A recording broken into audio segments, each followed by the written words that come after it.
Integration of Police and EMS, A Tricky Situation by Charles Ryder-Davis.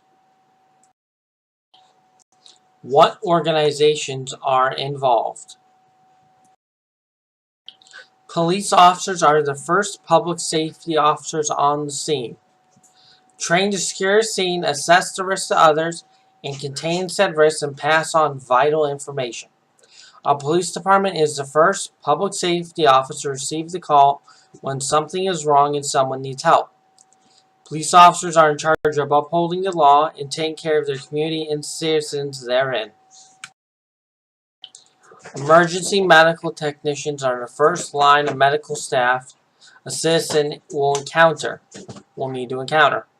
Most EMTs are sent in after the scene has been secured by police officers. Up until recently, public safety has been something that emergency medical technicians have been struggling to effectively train and educate their staff on. How does a police department and emergency medical technicians respond to emergency and non-emergency situations?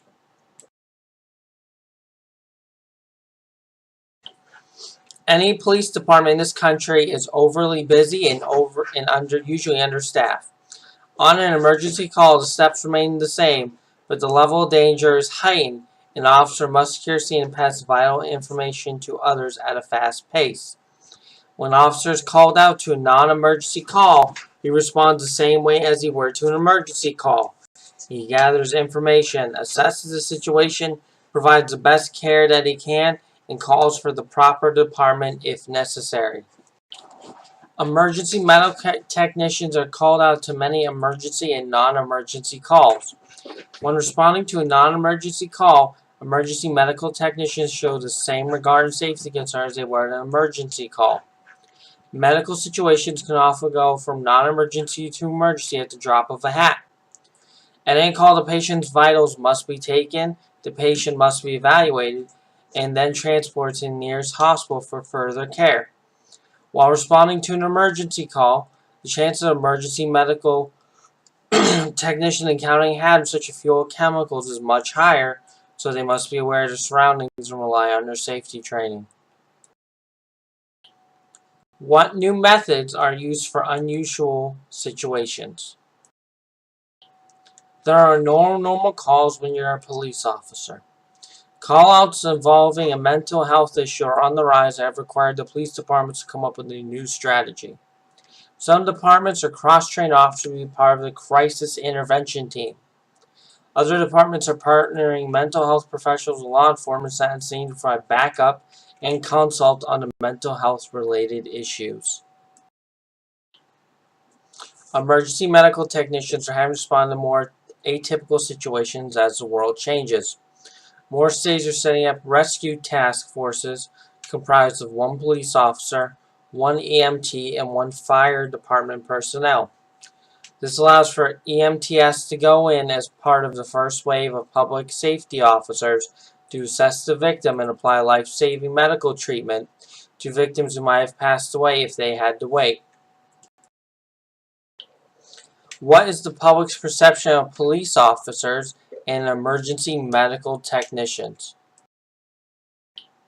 Over the last 5 years, thanks to movements such as Black Lives Matter, public perception of police officers has been on a downward spiral.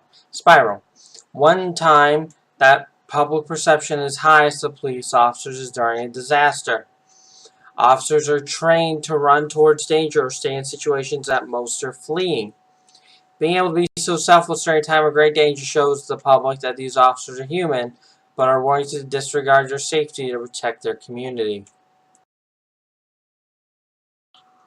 Public perception of emergency medical technicians is overall very high. EMTs provide life-saving medical assistance and are very often the first medical treatment anyone will receive when in trouble. During a disaster, EMTs are like any other public safety office and will stay behind to assist however necessary.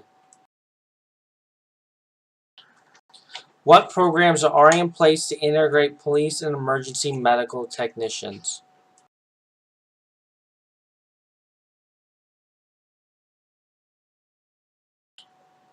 Integration of police departments and other public safety departments has been thrown around for many years. Often called a Department of Public Safety, these departments have cross-trained officers who can quickly provide medical treatment to injured victims. In California, the role of police officer and firefighter are combined in a cross-training academy. How do we integrate these specific public safety offices?